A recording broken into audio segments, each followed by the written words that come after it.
Merci d'être parmi nous aujourd'hui pour participer au séminaire de restitution de l'Agora parisienne du travail. Je suis Maroussia Kravec, chargée de mission à l'ARACT Île-de-France et je vais animer cette matinée qui se déroulera en 4 temps. Un premier temps de cadrage avec des interventions de représentants de la Direcct et de l'IRES qui nous permettront de mieux comprendre ce que sont les plateformes de services, les enjeux économiques, sociaux et juridiques qui s'y rapportent. Une première table ronde ensuite avec des représentants de plateformes de services qui nous donneront à voir la diversité de ces modèles organisationnels et qui nous donneront leur point de vue sur le dialogue social et professionnel dans leurs organisations. Une deuxième table ronde donnera ensuite la parole à des représentants de travailleurs indépendants, livreurs à vélo, VTC, développeurs, qui nous donneront également leur perception des conditions de travail des travailleurs indépendants de plateformes et qui nous donneront leur point de vue également sur le dialogue social avec les plateformes. À l'issue de chacun de ces premiers temps, il y aura un échange prévu avec la salle pour que vous puissiez poser vos questions et réagir aux interventions. En synthèse de cette matinée, André Dorso viendra nous faire part de son expérience en tant que co-rapporteur du rapport Thévenoud, Taxi VTC et assistante Jacques Rapoport dans la médiation VTC plateforme. Et enfin, Franck Morel, conseiller du Premier ministre, viendra clôturer nos travaux. Bien, bonjour à toutes et à tous. Donc l'Agora parisienne du travail est née en fait d'un constat, c'est-à-dire que quand je suis arrivé il y a un peu plus de 2 ans maintenant, je suis allé voir l'ensemble des organisations syndicales, des organisations professionnelles, je suis allé me présenter et puis je leur ai demandé dans quel lieu elles pouvaient se retrouver, autre que des lieux de conflit, des lieux de négociation ou des lieux dans lesquels ils sont invités par l'administration ou une autre puissance publique. Et en fait, je me suis rendu compte que même en étant à Paris, etc., les partenaires sociaux n'avaient pas de lieu en fait, où ils pouvaient se retrouver pour discuter d'un sujet qui est un sujet interpellant ou un sujet d'évolution. Donc je leur ai proposé en fait, qu'on puisse se retrouver dans le cadre, dans un lieu en fait, sans enjeu, d'une certaine manière, c'est-à-dire un lieu où on peut prendre le temps de prendre une problématique liée au travail et de l'analyser. Voilà. Et donc, je suis allé voir l'ARACT Île-de-France pour voir si elle pouvait me donner un coup de main pour organiser tout ça, accepté très volontiers, et je suis reconnaissant. Et donc, on a proposé en fait ce qu'on a appelé l'Agora parisienne du travail. C'est un lieu où les gens se retrouvent autour d'une table et prennent le temps de regarder une question. Alors notre premier sujet, c'est parce que c'est la première année qu'on a mené cette Agora, ça a été effectivement les plateformes de services.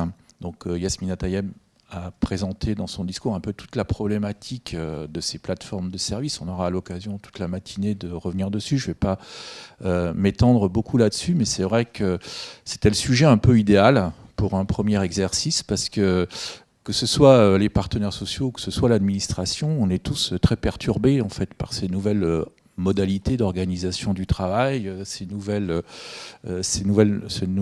économies en fait, puisque ça interroge évidemment le droit du travail, on y reviendra tout à l'heure, ça interroge les questions de concurrence, on y reviendra aussi, ça questionne la question de la place du travail, des individus. Voilà, ça questionne tout un tas de sujets et ça questionne bien sûr, parce que c'est notre angle privilégié finalement au sein de l'Agora, c'est la question du dialogue social. Alors, comment peut se conduire un dialogue social dans cette nouvelle économie en fait, où en fait on a entre guillemets plus des salariés mais des travailleurs indépendants, donc se pose toute la question de la représentation, des thèmes de discussion, des modalités de discussion. Qui sont, je pense, des problématiques d'aujourd'hui qui nous interrogent tous très fortement. Donc, avant d'agir, il faut déjà comprendre. Et donc, ça a été le sujet principal de ces rencontres. On en a eu 5 rencontres. D'essayer de comprendre, en fait, cette nouvelle économie, ces nouvelles organisations du travail, ce qui motivait, on va dire, les différents acteurs de ces plateformes de travail. Et puis ensuite, échanger, discuter entre nous Voilà. Non pas pour arriver à un point de vue qui serait le point de vue de l'Agora du travail. Vous verrez d'ailleurs ce matin dans les restitutions que chacun garde son point de vue. Simplement, notre intérêt, c'est que l'administration, les organismes professionnels ou les organisations syndicales, à l'issue, on va dire, de ce parcours sur cette question des plateformes de services, puissent avoir un point de vue qui peut être enrichi, modifié, etc., et qui permettra par la suite peut-être d'agir dans le cadre effectivement de mouvements sociaux, de négociations, de discussions, etc. Mais ça, je veux dire, chacun ensuite reprend son initiative pour faire ce qu'il a à faire. Voilà. Donc c'est l'objet de cette agora. Je suis évidemment très content et très fier de pouvoir que nous puissions en fait présenter nos travaux dans le cadre de cette matinée, parce que c'est effectivement le fruit d'un travail collectif. Voilà, donc je remercie bien évidemment les participants, les partenaires sociaux parisiens qui m'ont fait confiance dans cette affaire-là. Je remercie bien évidemment la RAC Île-de-France qui a organisé nos rencontres. Et je vous remercie bien sûr d'être venus ce matin. Chers avocats, c'est une sorte d'agora bis qui effectivement aussi est partie du constat qu'il y avait besoin probablement de lieux de dialogue entre les acteurs et les parties prenantes des plateformes et de l'économie collaborative. Et effectivement, ça a participé de la même volonté de se mettre autour de cet objet-là pour discuter ensemble entre ceux qui la font, les entrepreneurs, dont certains sont ici, et ceux qui travaillent, ou ceux qui réfléchissent à toutes les formes de régulation qui peuvent les accompagner. Donc ça me donne l'occasion de dire que je suis très heureuse et très honorée de pouvoir participer à la séquence introductive de cette matinée de restitution de l'Agora pour y apporter un éclairage donc sur cette dimension plutôt de définition, de périmètre et d'impact sur l'emploi, donc avec une entrée effectivement un peu économique de ce que sont les plateformes de services. Et je pense que la sémantique, en fait, n'est pas neutre, comme ça a été évoqué dans le propos introductif. Il y a 3 ans, on aurait peut-être plus spontanément parlé des plateformes de collaboratives. Et ça renvoie au fait que, effectivement, ces acteurs-là, ces plateformes, sont des acteurs nouveaux qui bouleversent beaucoup de schémas organisationnels et d'intermédiation, et qu'il y a eu aussi un temps d'acclimatation de l'ensemble des acteurs qui s'emparent de ces questions-là pour effectivement comprendre de quoi ils retournent. Donc, je vais organiser mon propos en 2 temps. Puisqu'il s'agit effectivement de laisser beaucoup de temps aux discussions. Donc là, on est sur plutôt une logique de propos introductif pour en prendre un peu de hauteur pour ceux qui ne connaîtraient pas encore les plateformes de services. Je ne doute pas qu'il y en ait. Donc plutôt sur, voilà, c'est quoi, revenir sur des questions de définition, de périmètre, et puis d'ampleur, d'impact, de volumétrie, et après un peu centré sur quelques aspects, plutôt sur le travail et l'emploi. Donc du coup, les plateformes de services, c'est quoi ? C'est nouveau, mais c'est pas très nouveau.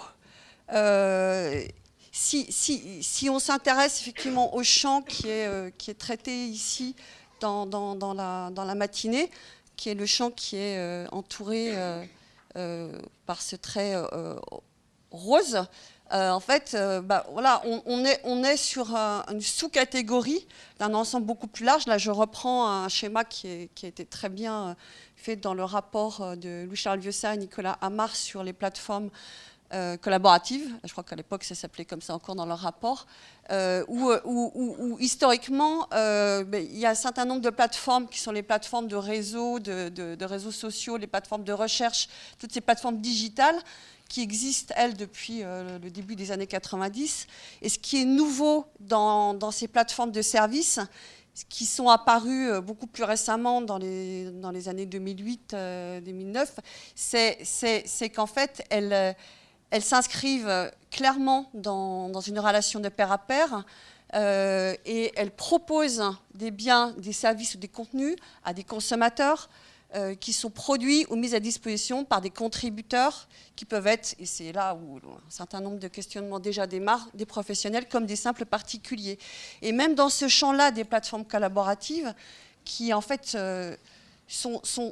ont été rendus possibles par un certain nombre aussi de développements technologiques. Je vais y revenir juste après, c'est-à-dire qu'effectivement, les plateformes digitales n'utilisent pas les mêmes technologies. Les plateformes dites de services, elles, ont été rendues vraiment possibles parce qu'on a eu les smartphones, la 4G, le big data, toute cette partie-là de transformation numérique qui effectivement est constitutive de ce qu'on met en avant comme une des dimensions essentielles de la transformation digitale, au même titre qu'on met en avant effectivement l'impact que peut avoir dans l'industrie les modèles Industrie 4.0 ou tout simplement l'importance de la data comme ressource stratégique. C'est vrai que ce qui est frappant dans la phase actuelle de la transformation numérique, c'est bien qu'on a vu émerger un nouveau modèle d'affaires, deux nouveaux modèles d'affaires. Ces modèles d'affaires relèvent bien d'une catégorie de plateformes digitales, mais ils ont des particularités que n'ont pas les plateformes digitales anciennes, et en particulier parce qu'il faut rentrer la question du travail et de l'intermédiation au cœur de leur modèle d'affaires eux-mêmes. Et donc, effectivement, dans ces plateformes de services, il y a une sous-catégorie qui sont celles proprement dans lesquelles il y a du travail, qui sont ce qu'on appelle les plateformes d'emploi, qui, pour le coup, effectivement, font entrer des travailleurs collaboratifs dans la relation entre justement ce qui met au cœur de l'intermédiation, c'est-à-dire la relation entre d'un côté des contributeurs et de l'autre, qui peuvent être des travailleurs, et de l'autre des consommateurs, des usagers. Et donc ce que sont ces plateformes de services, c'est d'abord d'un point de vue économique dit de manière un peu technique, ça renvoie à l'idée qu'on a des marchés, qui sont des marchés bifaces. Un certain nombre d'économistes, en particulier français, donc Jean Tirole, ont posé les éléments théoriques dès le début des années 2000, et qui renvoient fondamentalement à l'idée qu'au travers d'une relation par un tiers, donc en l'occurrence ici c'est la plateforme avec toute sa dimension technologique, on permet à deux usagers, que ce sont d'un côté, ici, représentés les contributeurs et de l'autre, les consommateurs, de bénéficier d'effets de réseau croisés, et que ces effets de réseau croisés permettent effectivement à certains types tout simplement de prestations de services de gagner en efficacité, d'exister, de se déployer. Et ces modèles-là nous interpellent aussi dans la capacité qu'ils ont à bénéficier des effets de réseau, interpellent sur le fait que, jouant de ces effets de réseau, ils amènent aussi un certain nombre de risques du point de vue de la capacité de certains acteurs à s'ériger en tant que monopole ou quasi-monopole, c'est-à-dire que c'est la phrase qui renvoie effectivement à l'idée de « the winner takes all », la capacité des plateformes à bénéficier de ces effets de réseau croisé permis par le big data, et l'exploitation des données renforce la position des plateformes qui sont les plateformes qui entrent dans le marché. Il y a une étude de KPMG qui est sortie hier ou avant-hier aux Pays-Bas, qui est intéressante parce que c'est vrai que pour le coup, on manque souvent de données sur les plateformes, et qui effectivement montre bien que 69% de la capitalisation boursière a été captée et est à l'heure actuelle captée par les 7 Big Five plateformes, dont 4 sont américaines et 3 chinoises. Et pour le coup, on est sur un périmètre un peu plus large que les plateformes de services uniquement, et que la croissance du chiffre d'affaires généré par les plateformes est pour l'instant très, très, très concentrée sur un petit nombre de plateformes. Alors, juste une remarque qui n'est pas sans lien avec les développements qui vont avoir lieu ici. Historiquement, et de manière un peu prégnante depuis leur création, les plateformes de services étaient plutôt des plateformes B2C, c'est-à-dire qui effectivement mettaient plutôt en relation des offreurs ou des prestataires avec des consommateurs. Il se trouve que plus le temps passe, et plus on voit aussi se transformer un certain nombre de chaînes de valeur dans le monde très traditionnel des entreprises, et que en fait, les modèles de plateformes qui émergent maintenant et qui se développent, qui sont plutôt des modèles qui petit à petit vont plutôt sur du B2B, c'est-à-dire tout simplement voilà, pour permettre à une entreprise, un énergéticien, d'utiliser une plateforme qui elle-même lui permet d'accéder à un certain nombre de prestations fournies par d'autres intermédiaires. Il y a aussi un autre point qui me paraît important à mettre en avant, c'est qu'en fait on a souvent la tentation très forte, en particulier dans le contexte français, de dire « Ah, c'est un nouveau tiers. Ah, les tiers, on connaît, l'intérim. C'est simple, un tiers. Ça porte, c'est un tiers certificateur, c'est un tiers de confiance. Et donc, du coup, ce tiers-là, il va nous renvoyer sur un schéma d'organisation du travail qu'on maîtrise, puisque les tiers, c'est tout sauf nouveau. Et je voudrais juste mettre une petite remarque qui atténue cet enthousiasme pour la certitude qu'effectivement il y a quelque chose qui se joue au niveau du tiers, c'est qu'en fait on se rend compte que plus on avance, plus il y a des chaînes d'intermédiation, je dirais, dans les plateformes qui en fait sont très très très éloignées de ce qu'on pourrait représenter uniquement par un tiers centralisateur qui organise d'un côté les différentes parties qui viennent sur la plateforme. On voit apparaître notamment dans les plateformes de travail ce qu'on appelle les plateformes de deep labor, pour reprendre un terme qui est utilisé notamment par Antonio Casilli dans le cadre d'une recherche qui est en cours sur le micro-travail. Et en fait, on voit qu'il y a des chaînes de sous-traitants. Il y a une plateforme centralisatrice qui, effectivement, permet de passer commande à une seconde, qui elle-même organise le travail. Et en fait, on voit se déployer des modèles beaucoup plus complexes que le seul modèle qui est représenté par la plateforme et par la représentation schématique du marché biface.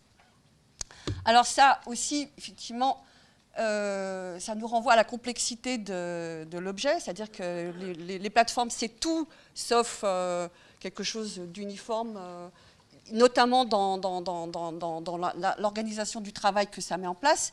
Et là, j'ai listé les 5 catégories de plateformes qui sont identifiées dans la typologie proposée par Louis-Charles Vieussat et Nicolas Marne dans leur rapport, qui est quand même une typologie qui est très opérante. Et moi, il me semble que c'est une des typologies les plus opérantes, y compris en comparaison de ce qui est proposé par certains instituts, notamment européens, comme l'Institut Eurofound, où, en fait, typiquement, selon ce qu'on se situe dans une plateforme de type freelance, ou de micro-travail, ou de jobbing, ou de services organisés, ou de partage, la question du travail, le type de travailleurs qui vont être impliqués dans la plateforme, la question du travail professionnel, non professionnel, la question de la qualification, mais aussi tout simplement aussi la question de la marchandisation du travail ne se pose absolument pas de la même manière. Or, c'est vrai que c'est un univers qui est... ce sont des modèles d'affaires qui sont nouveaux, qui émergent, qui sont finalement encore relativement peu connus.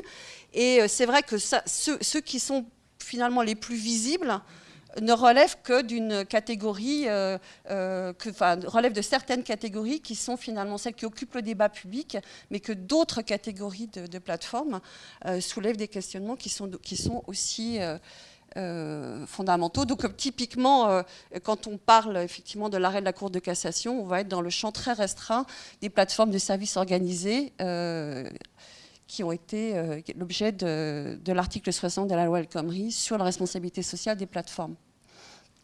Par contre, ce qui est évident, c'est qu'en fait, on a énormément de mal à percevoir l'ampleur des effectifs et des masses qui sont concernées. Donc là, je donne quelques chiffres sur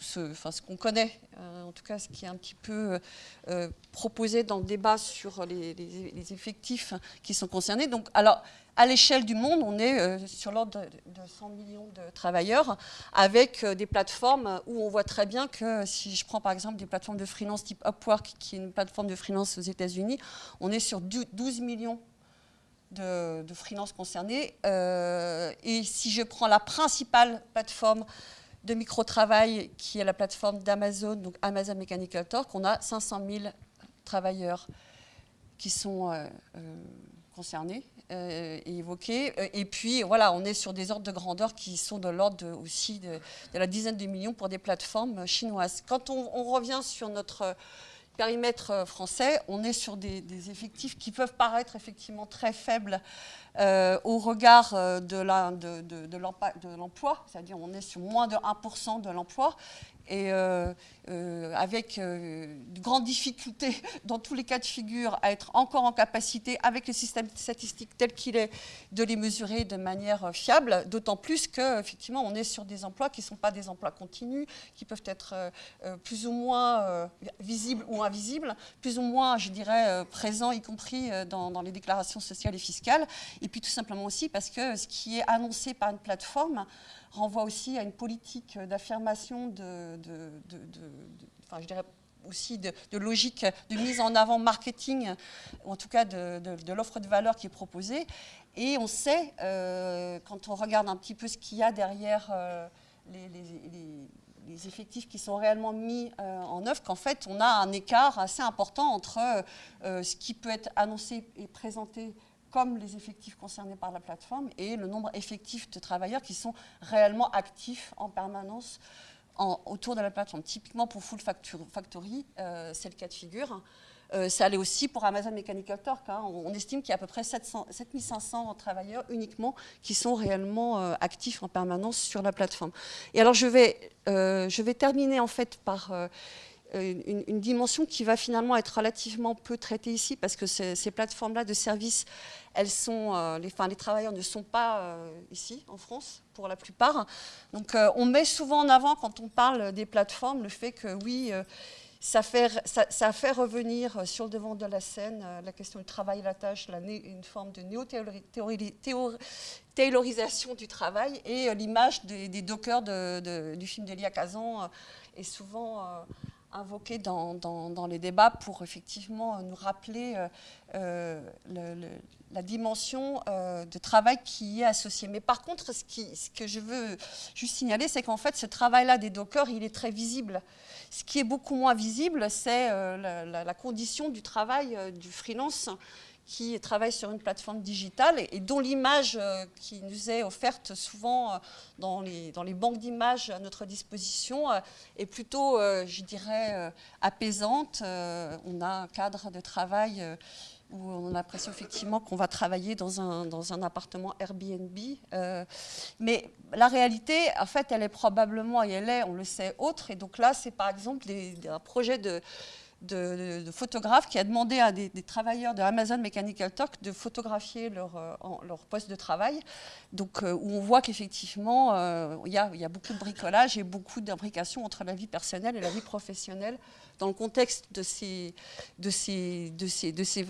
plateformes-là, avec des questionnements, pour le coup, si on est dans un contexte un acte à acte, sur les conditions de travail. Mais il y a aussi, et ça c'est quelque chose qu'on ne voit pas, tout ce qui relève des fermes à clic, qui sont les fermes qui sont localisées partout, sauf dans les pays dans lesquels, effectivement, il y a une capacité de réguler le travail, donc en particulier en Asie du Sud-Est, toutes ces fermes à clic qui alimentent notamment l'intelligence artificielle et en particulier les plateformes type Amazon Mechanical Turk, où pour le coup, on a vraiment une question d'invisibilité du travail qui questionne beaucoup sur la capacité qu'on peut avoir à l'appréhender et en défendre un certain nombre de droits fondamentaux.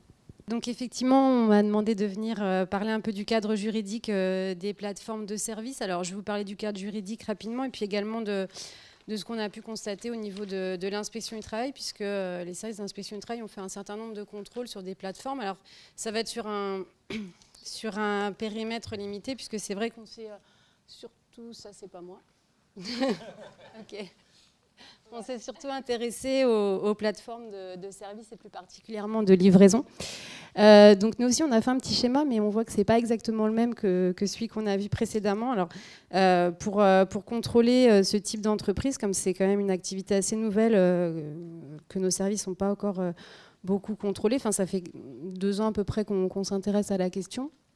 on a effectivement essayé de comprendre en fait comment fonctionnaient ces plateformes. Et donc, on s'est particulièrement intéressé aux plateformes de livraison. Alors nous, ce qu'on a constaté, c'est qu'en fait, il y avait des relations qui n'étaient pas les mêmes. Il y avait de la mise en relation d'utilisateurs. Et pour nous, les utilisateurs, c'est les consommateurs et alors les livraisons, les restaurants, en tout cas les fournisseurs de biens ou de services.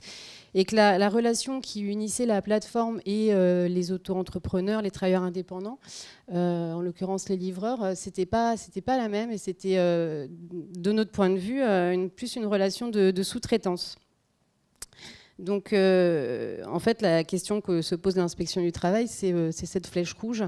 Qu'est-ce que c'est que cette relation entre la plateforme et les livreurs? Est-ce que c'est bien une relation de prestation de services, et auquel cas le livreur est bien un auto-entrepreneur ou un travailleur indépendant, ou est-ce que ça ne serait pas une relation finalement qui ressemblerait plus à une relation de travail, auquel cas on pourrait considérer que le livreur est effectivement lié par un contrat de travail avec la plateforme.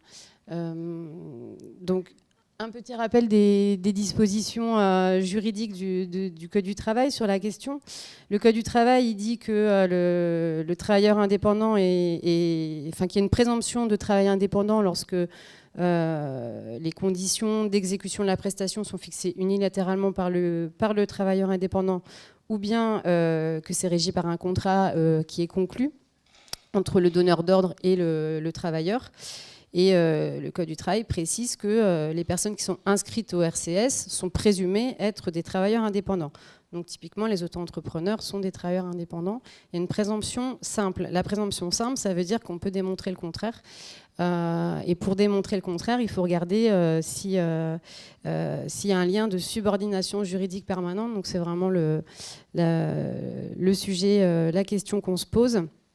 Et donc, le Code du travail prévoit que si on reconnaît, s'il existe un lien de subordination juridique permanente, quel que soit le contrat écrit qui a été défini, on serait bien dans une relation de travail. Et dans ce cas-là, les dispositions du Code du travail s'appliqueraient. La conséquence qui en est tirée, c'est, d'un point de vue civil, la requalification de la relation de travail en contrat de travail. Donc, un travailleur peut faire reconnaître par une juridiction civile l'existence d'un contrat de travail, ou bien d'un point de vue pénal, et c'est là qu'intervient l'inspection du travail. Le Code du travail dit que lorsque la plateforme, le donneur d'ordre est lié avec se soustrait intentionnellement aux obligations, c'est-à-dire ne délivre pas de bulletin de salaire, ne fait pas de déclaration préalable à l'embauche, en faisant travailler des travailleurs sous un statut d'indépendant, alors même qu'il y a une relation de subordination juridique. Dans ce cas-là, la sanction, c'est la reconnaissance du travail dissimulé par dissimulation d'emploi salarié. Donc c'est cette question que s'est posée l'inspection du travail en allant contrôler ce type de plateforme. Alors, le lien de subordination juridique, c'est la jurisprudence qui donne les différents éléments pour le caractériser. Donc les points principaux, c'est l'exécution d'un travail sous l'autorité de l'employeur, donc c'est la notion d'autorité. Il y a la notion d'ordre et de directive. Si le donneur d'ordre donne des ordres et des directives aux travailleurs, c'est un élément de subordination. S'il y a un contrôle de l'exécution de la prestation de travail, et s'il y a un pouvoir de sanction des manquements par le travailleur, dans ce cas-là, tous ces éléments constituent un faisceau d'indices qui va permettre de caractériser le lien de subordination. On examine la permanence de lien de subordination sur le temps d'exécution de la prestation. Donc ça, c'est la jurisprudence de la Cour de cassation qui est vieille, qui est ancienne, qui n'est pas du tout liée aux plateformes de services, mais que du coup, on va aller rechercher pour voir s'il y a un lien de subordination entre les auto-entrepreneurs, les prestataires et puis les plateformes. Donc nous, au niveau de l'inspection du travail, on a fait donc plusieurs contrôles de plateformes de livraison, et on a réuni un certain nombre d'éléments qui nous laissent penser qu'effectivement, dans certaines circonstances, on est bien dans une relation de travail, dans un lien de subordination juridique permanente, et pas dans une prestation de service indépendante. Donc le premier type d'éléments qu'on a pu constater, c'est tout ce qui relève de l'encadrement administratif des travailleurs indépendants. C'est-à-dire que, donc, effectivement, vous le savez, hein, les plateformes, elles font appel à un nombre très important de travailleurs indépendants, donc il faut bien organiser tout ça. Et dans ce cadre, il y a des processus qui sont mis en place. Donc l'encadrement administratif, c'est par exemple, ça commence au niveau du recrutement. On recrute de manière standardisée par le biais d'entretiens collectifs, d'essais, etc. Dans certaines plateformes qu'on a pu contrôler, on a constaté que le statut d'auto-entrepreneur, il était fortement suggéré, voire imposé. Donc, c'est-à-dire qu'il n'y a pas de liberté pour l'auto-entrepreneur de choisir son statut. Enfin, il n'y a pas de liberté pour le travailleur de choisir son statut. Je dis toujours auto-entrepreneur au lieu de dire travailleur indépendant, parce qu'effectivement, on voit qu'il y a quand même une énorme majorité de travailleurs qui travaillent sous ce statut-là. On a constaté aussi que la plateforme imposait le mode de rémunération de la prestation, c'est-à-dire la périodicité, tous les mois, tous les 15 jours, il n'y avait pas de choix du travailleur par rapport à cette rémunération, c'était bien fixé par la plateforme. On a constaté une gestion des plannings, des modalités d'inscription, de désinscription sur les plannings, des reports automatiques de plages planifiées. On a constaté aussi dans certains cas des procédures imposées de prise de congé, c'est-à-dire que le travailleur indépendant doit demander à pouvoir avoir un congé et la plateforme accepte ou n'accepte pas le congé. Et puis on a constaté un nombre très très important de procédures internes qui sont rappelées aux livreurs par des mails, par des newsletters, donc une organisation vraiment très très présente de l'activité des travailleurs indépendants. Les deuxième type d'éléments qu'on a pu constater, c'est des modalités de fonctionnement de type salariat. Très clairement, c'est sur la rémunération, par exemple, ce ne sont pas les livreurs qui établissent leurs factures et qui les transmettent à la plateforme, mais c'est bien le donneur d'ordre qui établit les factures. Et s'il y a des erreurs, le travailleur indépendant doit demander à ce que ça soit corrigé, et c'est corrigé a posteriori sur la facture suivante. On a constaté que les factures s'apparentaient à des bulletins de salaire dans leur forme. On a pu constater qu'il y avait des directives très présentes qui étaient données, très fréquentes et très récurrentes aux livreurs sur la façon dont ils devaient travailler. Et puis on a constaté de nombreuses évaluations statistiques de l'activité des livreurs. Donc la rapidité de déplacement, d'acceptation des courses, etc. Ensuite, un des éléments importants qui nous a conduit à considérer qu'il y avait un lien de subordination juridique entre les plateformes et les travailleurs indépendants, c'est que la plateforme maîtrise totalement la prestation qui est exécutée. Il y a une maîtrise complète du début à la fin et à chaque étape de la prestation. Puisque c'est en fait la plateforme qui délivre les informations à son travailleur et le travailleur n'a connaissance des éléments qu'au fur et à mesure d'exécution de la prestation. Alors, je vais prendre un exemple sur la livraison de repas, par exemple. Le livreur est avec son vélo et puis il attend et il reçoit une commande. Donc, il doit accepter, parce qu'il n'a pas le choix que d'accepter ou de refuser. Donc, il doit accepter la commande et c'est une fois qu'il a accepté qu'il connaît l'adresse du restaurant. Donc, ensuite, il doit se rendre au restaurant, dire qu'il arrive au restaurant et à ce moment-là, on lui dit le contenu de la commande qu'il doit récupérer. Il récupère la commande. Quand il a validé, à ce moment-là, on lui dit l'adresse où il doit livrer la commande, l'adresse du client. Il y va, etc. Et puis il valide. Enfin, je vous le fais court. Mais ce qu'on a constaté, c'est qu'en tout cas, le travailleur indépendant n'avait en fait aucune autonomie, aucune maîtrise de la prestation qu'il devait effectuer. Un élément important aussi, c'est le contrôle de l'activité des livreurs. Alors là, on a vu que grâce justement aux nouvelles technologies, il y avait un contrôle qui était tout à fait possible et facile par les plateformes et très, très mis en œuvre. Donc il y avait une surveillance du travailleur indépendant à chaque étape. Il y a donc surveillance du niveau de batterie du téléphone, une géolocalisation, une surveillance des délais de connexion, une surveillance des délais de réponse, une surveillance du taux d'acceptation des commandes, du taux de présence aux chiffres, une surveillance du comportement. On a vu que les livreurs étaient invités à surveiller les comportements des autres et à pouvoir les dénoncer. Donc il y avait un contrôle qui était là, pour le coup, très très présent sur l'activité. Ensuite, on a constaté effectivement l'existence de procédures disciplinaires et de gratification, mais notamment sur les procédures disciplinaires, on a pu matérialiser le fait qu'il y avait des sanctions pécuniaires, donc qui étaient prononcées à l'égard des livreurs, donc prononcées par les donneurs d'ordre, pour des motifs comme la désinscription ce qu'on appelle un shift, c'est-à-dire une plage de travail, des retards de connexion, un non-port de la tenue, des articles de la commande qui étaient renversés ou qui étaient manquants, un refus de course, des absences, etc. Donc tout ça, c'est des sanctions pécuniaires qui se déduisent de la prestation de travail sur les factures des livreurs.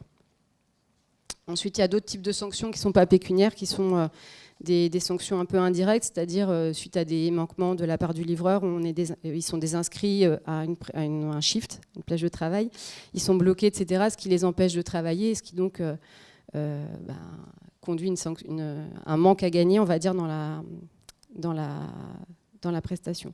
On a constaté aussi l'existence dans certaines plateformes de procédures disciplinaires très établies qui vont de l'avertissement oral jusqu'à la convocation à un entretien, jusqu'à la résiliation au bout de 3 avertissements, etc. Donc tout ça a été très organisé. Donc ça, c'était les critères principaux de subordination juridique permanente. Après, la Cour de cassation, enfin la jurisprudence a défini d'autres critères qui permettent de matérialiser davantage la subordination. Donc c'est les critères je vais faire très vite en fait, les critères de dépendance technique et les critères de dépendance économique. Donc la dépendance technique, c'est le fait que le salarié ne pourrait pas travailler, enfin que le travailleur ne pouvait pas travailler tout seul, n'aurait pas pu travailler tout seul.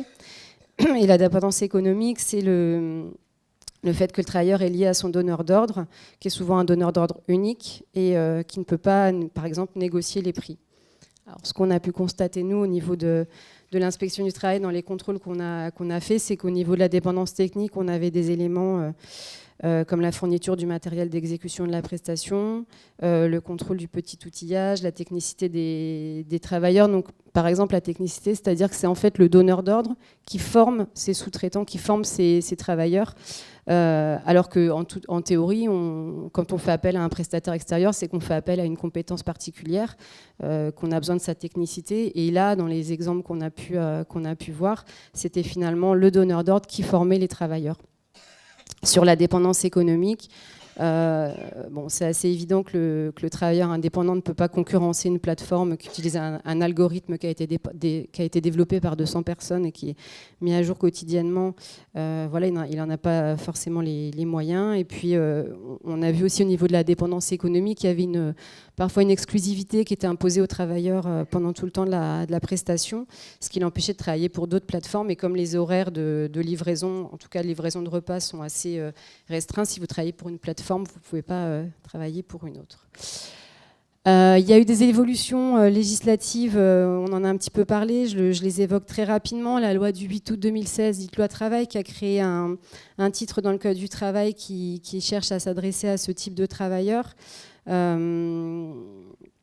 Donc la loi prévoyait des mesures en matière de cotisation d'accidents du travail, de formation professionnelle, une sorte de droit de grève et puis une sorte de droit de constituer une organisation syndicale. Il y a aussi un projet de loi, de la loi d'orientation et de mobilité, qui reprendrait, alors on parle au conditionnel, mais l'amendement qui avait été censuré par le Conseil d'État sur l'existence de la charte qui permettrait de... Je vois que je suis en rouge dans le temps, qui permettrait effectivement, je ne vais pas en dire plus parce que pour l'instant on ne connaît pas vraiment le contenu de cette loi. Et je vais finir par l'arrêt de la Cour de cassation, donc, qui quand même remet beaucoup de choses en question par rapport à ces projets de loi.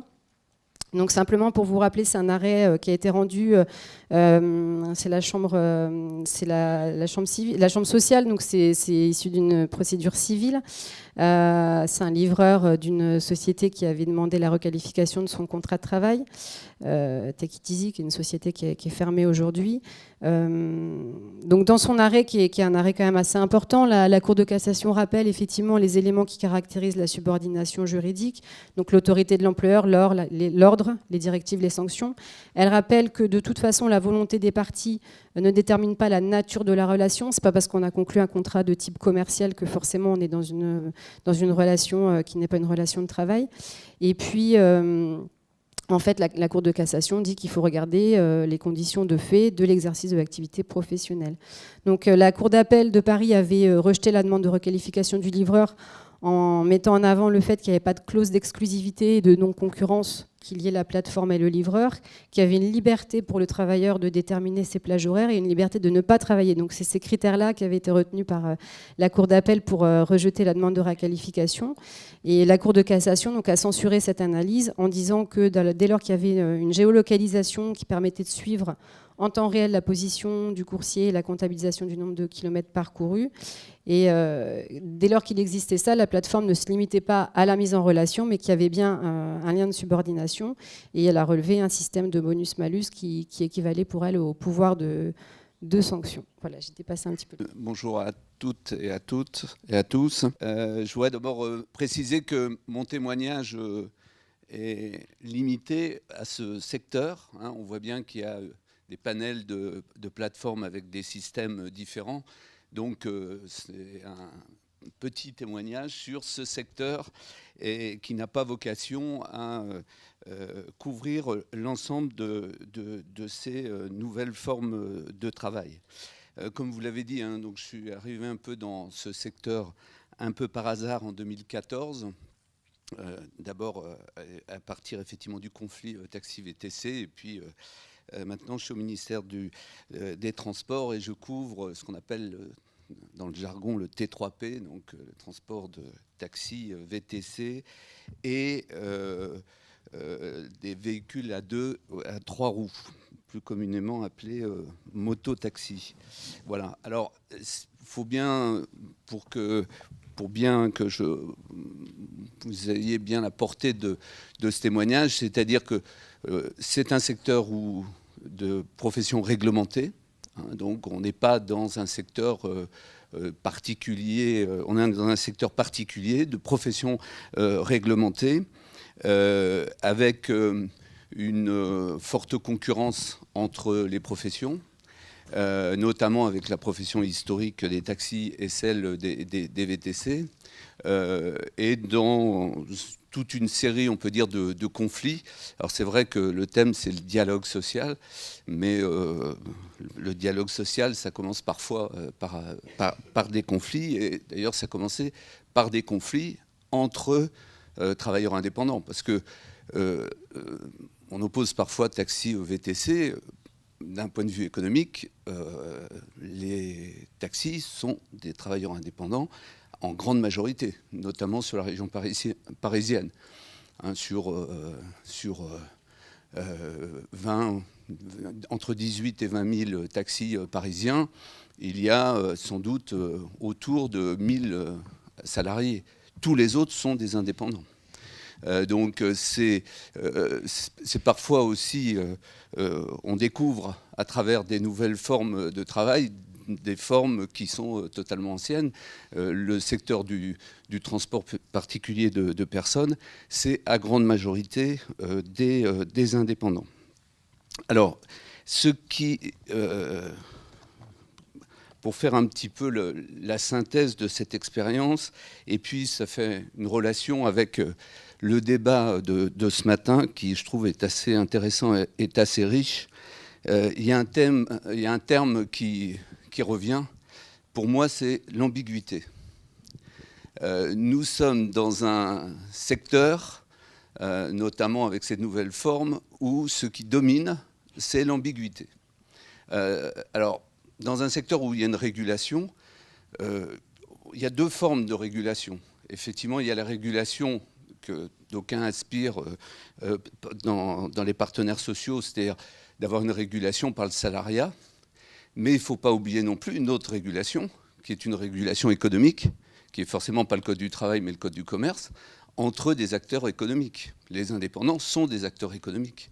Et donc, parfois, je trouve que c'est un peu trop occulté que ces régulations économiques sont parfois mises de côté, alors qu'il y a des règles très précises dans le Code du commerce.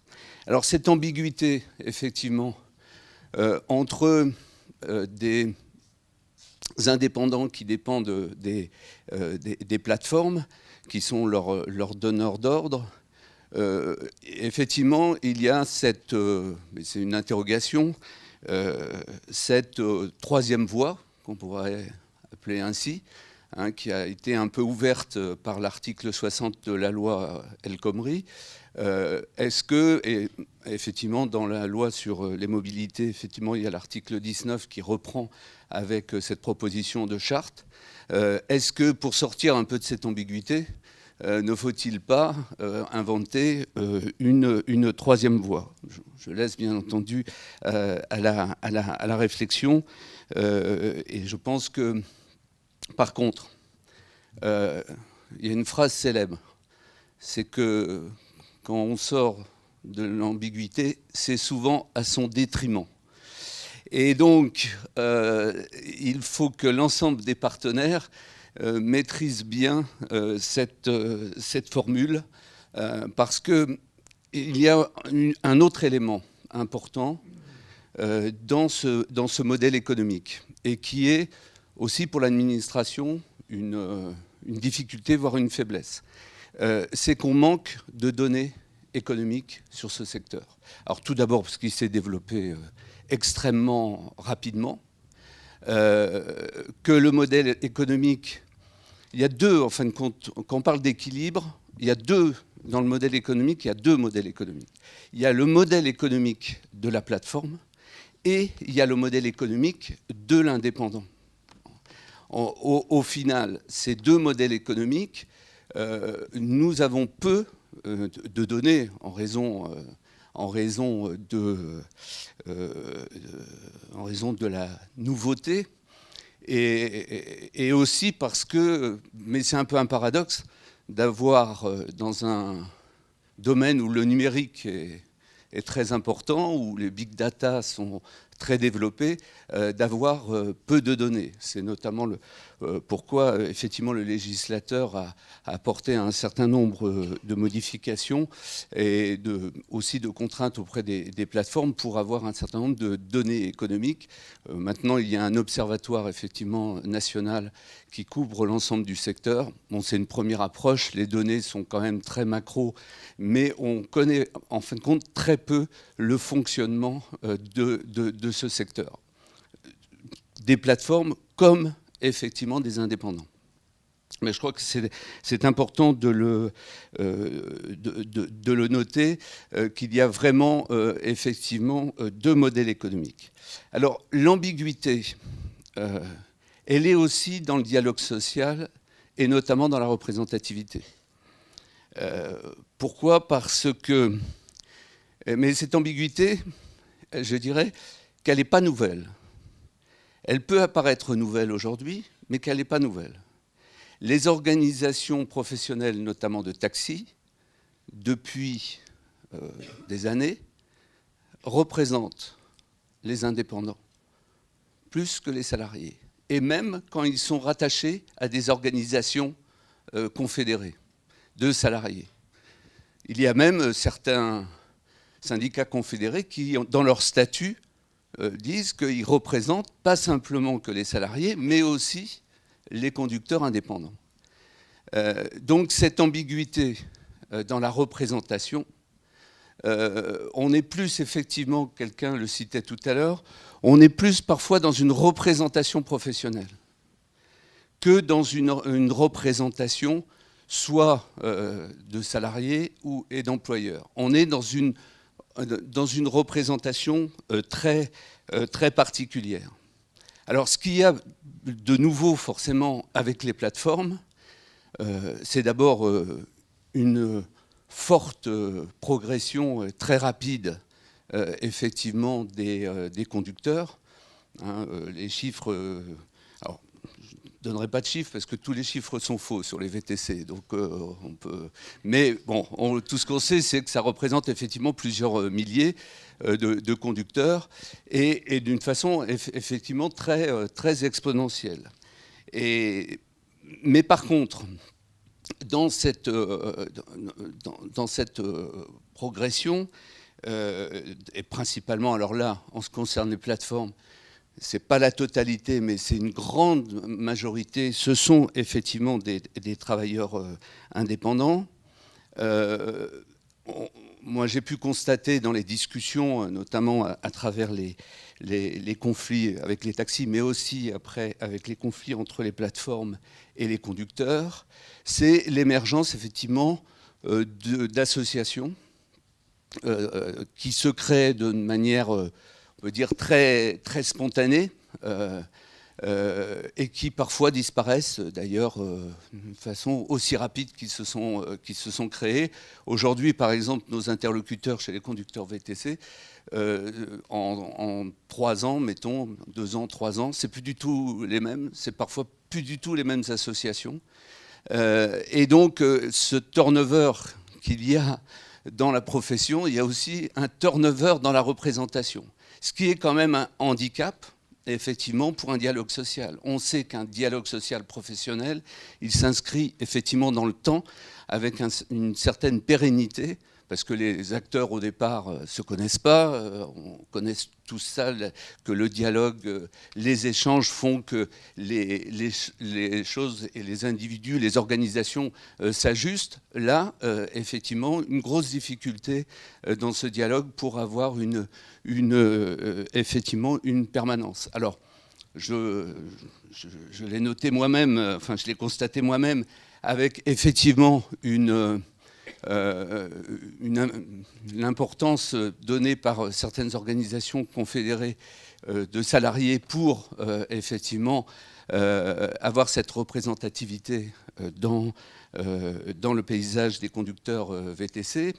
Mais il faut dire aussi qu'on peut dire que majoritairement, je crois que ça a été dit, que ces travailleurs indépendants ont parfois effectivement du mal à se retrouver dans une organisation dont l'image est une représentation de défense du salariat, et du salariat, on peut dire, plus classique. Et en même temps, ces organisations d'indépendants se retrouvent peu dans des organisations qu'on peut noter d'employeurs, parce qu'effectivement, ils se sentent parfois plus proches de salariés que effectivement de véritables entrepreneurs. Donc cette ambiguïté que l'on a dans le système économique, on le retrouve effectivement dans le système de représentation. Et d'où la difficulté. Je pense que la vraie difficulté... Alors, je crois qu'il faut aussi raison garder.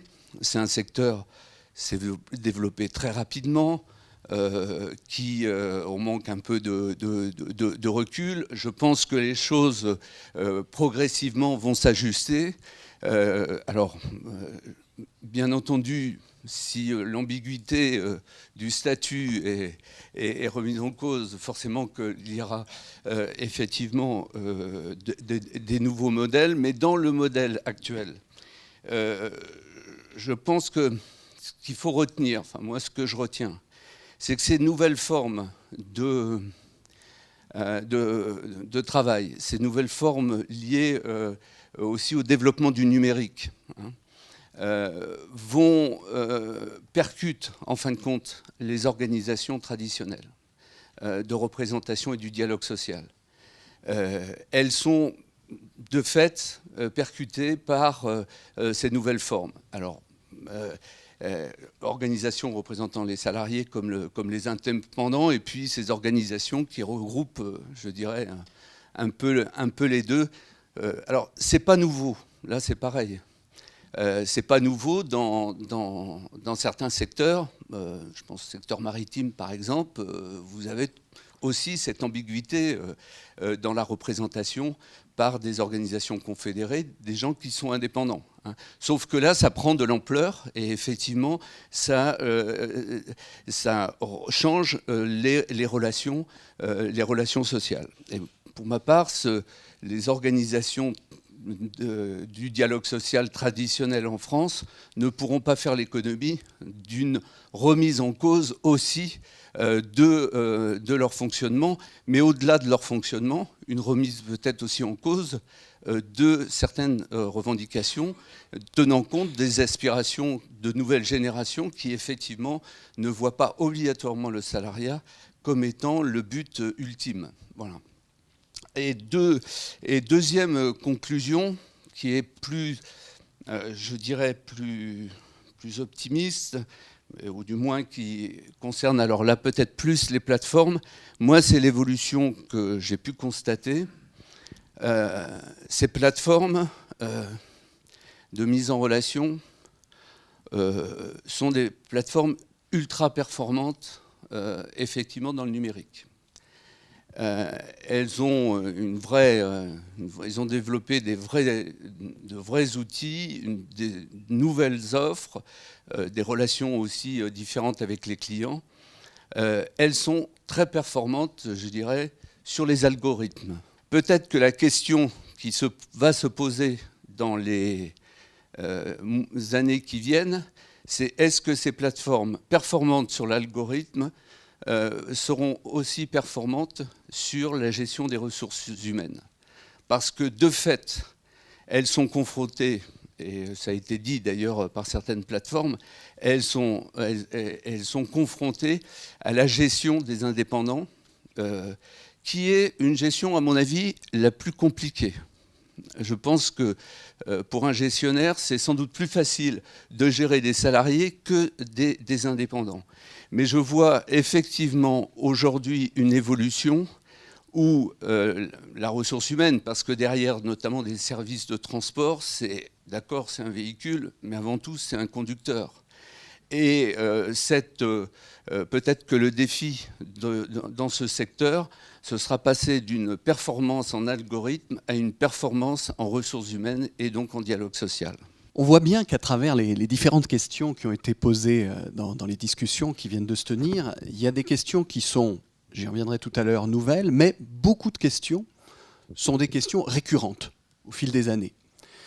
Avant de venir, je regardais la date de la première convention collective des gérants non salariés de succursales alimentaires. Je crois que c'est 1963. Je regardais la date du premier accord collectif qui a été signé pour les agents généraux d'assurance. Je crois que c'est les années 80 ou 90. Je suis moins précis dans mes souvenirs sur la date, mais c'est à peu près cette période-là. C'est des questions très anciennes, donc, dans un premier temps, qui sont soulevées à travers les questions qui ont été évoquées autour du développement des plateformes. C'est des questions liées, en réalité, à ce qu'est le salariat, ce qu'est le travail indépendant. Si on dessine un graphique allant de la situation du salariat la plus conforme à ce qui correspond à la définition du salariat, c'est-à-dire lien de subordination, donner des directives, en contrôler l'exécution et en sanctionner les manquements, qui est la vieille définition, toujours valable, qui avait été affirmée par la jurisprudence.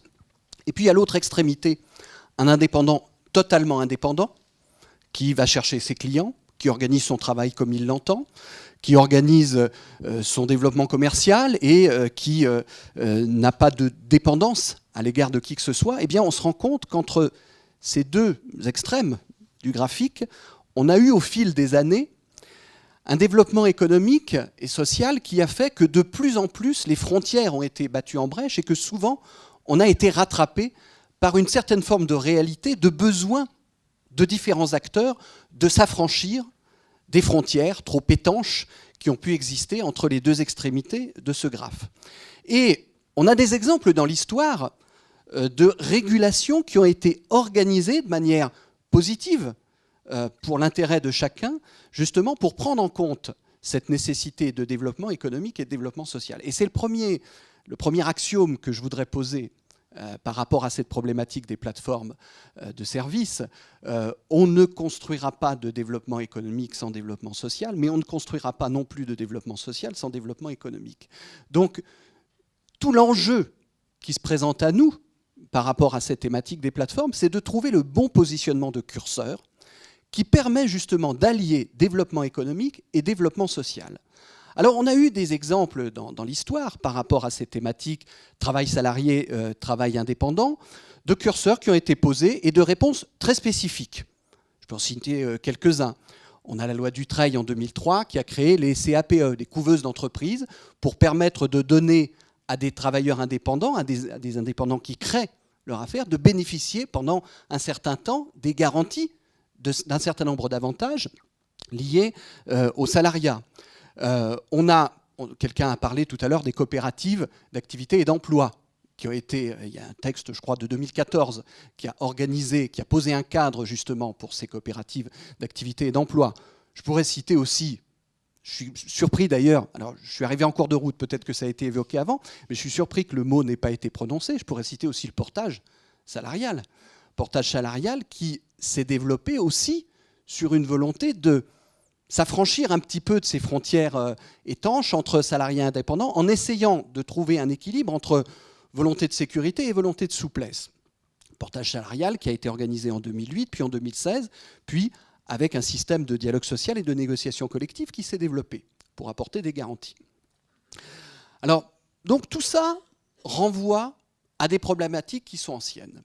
Mais, en même temps, il y a un certain nombre de sujets qui sont nouveaux. Ce qui est nouveau, c'est l'ampleur assez considérable, déjà, du développement de ce mode d'organisation économique. Les plateformes, un rapport de l'IGAS en 2016 chiffrait, je crois, à 7 milliards le chiffre d'affaires en France réalisé par les plateformes. Donc, assez considérable. Assez considérable et appelant donc à un certain nombre de réponses pour permettre de concilier justement modèle économique et modèle social. Alors, parmi la gamme de solutions qui s'offrent à nous, pour permettre d'aller dans le sens de ce soutien à ce qui va vers un modèle économique plus performant et un modèle social plus performant. Sur la table, on a, certains pourraient dire, écoutez, il y a le modèle du salariat, qui est un modèle qui contient un certain nombre de garanties, et il faut élargir le modèle du salariat. En termes de garantie, c'est quelque chose qui est séduisant sur le papier, mais ça serait nier totalement le besoin de souplesse, le besoin de liberté dans l'organisation qui est affirmé par un certain nombre des acteurs. À l'autre extrémité, on pourrait dire, écoutez, c'est des indépendants, c'est du travail indépendant, donc il n'y a pas de raison de réguler et il n'y a pas de raison d'apporter quelques réponses que ce soit par rapport à l'exercice d'une activité indépendante qui est intermédiée par un tiers, mais qui reste une activité indépendante. Là aussi, ça serait occulté, dans l'autre sens, ça serait occulter le besoin de garantie sociale, et le fait que, de toute manière, si on ne prend pas en compte ce besoin de garantie sociale, c'est le modèle lui-même qui sera de toute manière, à un moment ou à un autre, remis en question.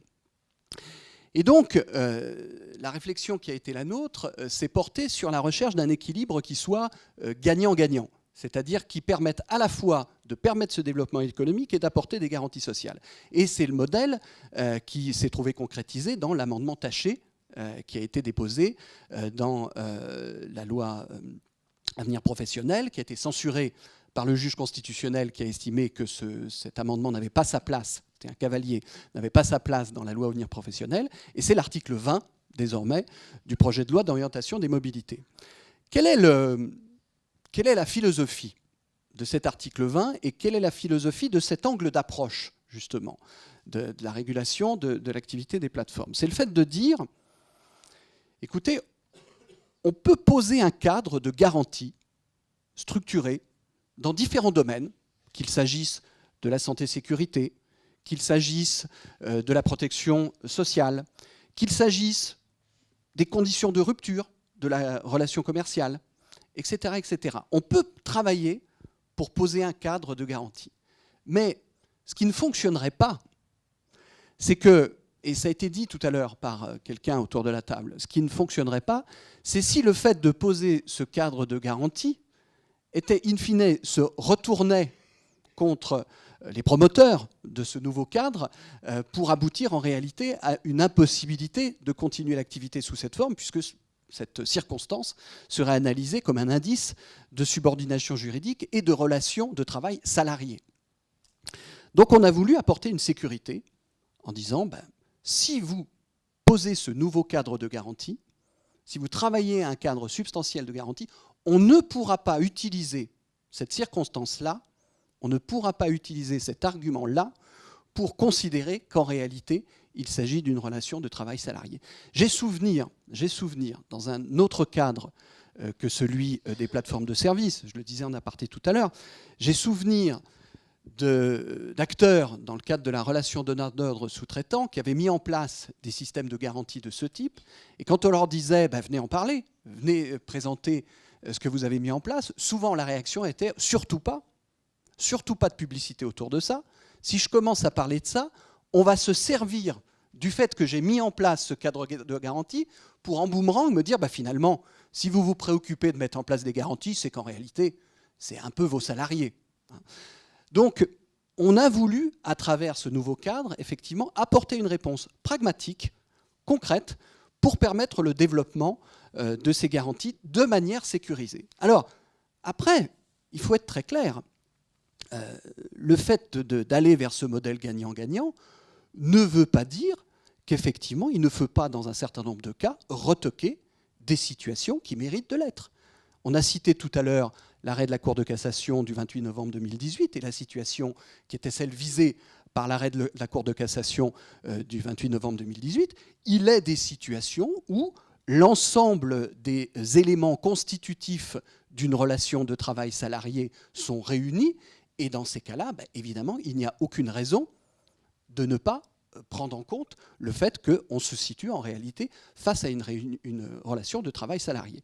Du reste, je me méfie beaucoup, pour tout vous dire, je me méfie beaucoup de ce qu'on appelle les présomptions irréfragables, c'est-à-dire de toutes les situations dans lesquelles on pourra dire attendez, on va écrire sur un bout de papier que dans telle situation, et même on va l'écrire dans la loi, que dans telle situation, c'est comme ça qu'il faudra l'analyser en toutes circonstances et tout le temps. On sait très bien que ces mécanismes de présomption irréfragable, ils ne fonctionnent pas parce qu'ils se fracassent irrémédiablement sur la réalité. On est rattrapé par la réalité. Donc, le droit, c'est une chose, le droit, c'est une réponse, mais ce qui compte aussi, c'est de bâtir un véritable équilibre économique et social. Parce que si on arrive à tirer vers le haut l'ensemble des acteurs, on tarira inévitablement, on tarira progressivement toutes les sources qui peuvent aboutir effectivement à poser ces questions de déséquilibre. Alors il y a deux directions dans lesquelles on peut aller. La première, c'est effectivement celle-là. Et puis la deuxième, c'est aussi de se poser la question, dans un certain nombre de cas, de l'universalité des droits.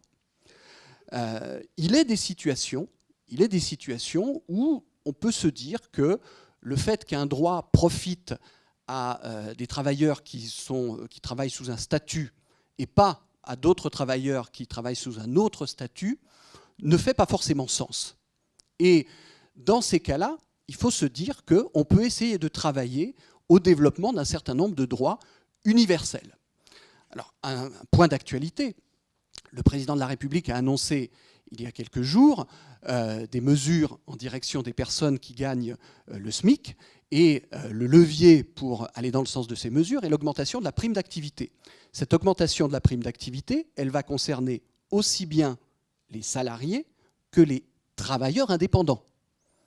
C'est une illustration de cette volonté, dans un certain nombre de cas, de poser des mesures qui ne rentrent pas dans cette frontière statutaire, parfois trop artificielle, trop étanche. Autre exemple, dans l'un des aspects phares, l'un des sujets phares de la loi Avenir professionnel, a été la volonté d'élargir l'accès à l'assurance chômage à certains travailleurs indépendants.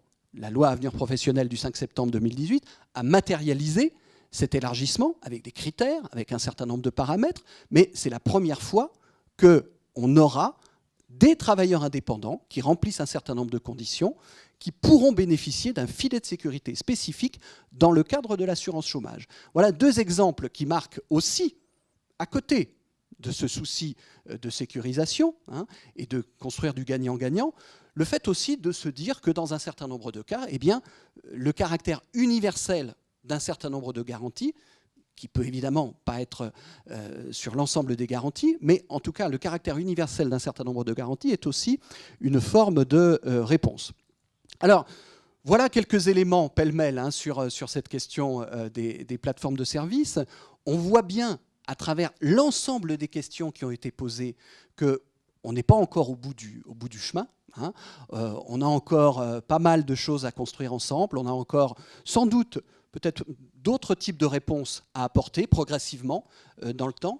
Mais ce dont je suis convaincu, c'est que quand on regarde les expériences passées sur le sujet, quand on regarde ce qui s'est construit dans le passé, qu'il s'agisse, je le redis, du portage, des coopératives d'activité et d'emploi ou d'autres exemples, on se rend compte que finalement, on arrive toujours, avec la bonne volonté, avec la volonté des acteurs de conjuguer développement économique et développement social, à trouver des équilibres. C'est le vœu que je forme et c'est la conviction que j'ai. Je vous remercie.